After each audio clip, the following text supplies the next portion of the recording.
Qınaran yeni gedirik çəkməyə bunu. 865 qram. Həmin şəxsdən az öncə də aldıq. 780 qram idi. İndi 865 qramdır. Yəni burada da təxminən 135 qram aldadır. Burada aldığım üzüm 780 qram. Yəni 220 qram əskikdir.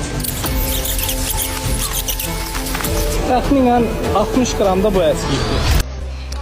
Və bunu telefonla qeydiyyata aldıq. Rekdə.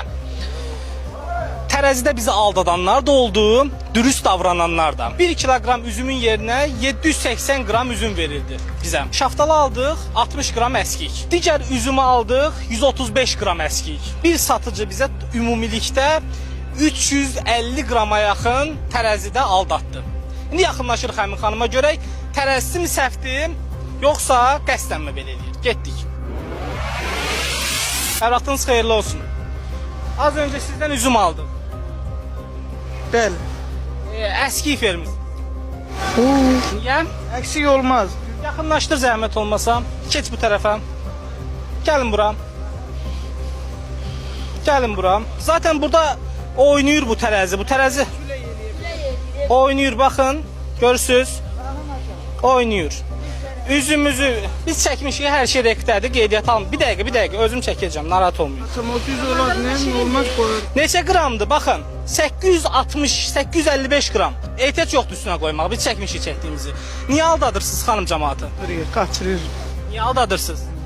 Atımı aldatmamışıq, elə... Bəs 220 qram birində aldatmışsınız, 135 qram da birində. Niyə aldadırsınız ki? Yəni, hər kəs zülümlə qazanır da pulu. Niyə belə eləyirsiniz ki? İstəmir, ye üzümünüzü.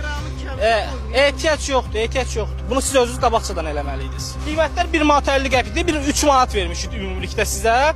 2 kilo almalıyıq və təxminən 350 qrama yaxın əskik var. 3 cürə üzüm var da, 1.50-yə var, 1.80-də var. Yo, biz buradan almışıq, 1.50-dən. Əgər orada mənim tərəzim səhvsə, ata-batama nə elə? Mən həmişə düzgün işləmişəm, klientlərim də məndən həmişə razılıq eləyir. 1.80-də verdiyim malı deyirsən ki, 1.50-yə vermişəm. 1.80-də satan, 1.40 almışam. Hə, zəhmət olsun. 1 kilo.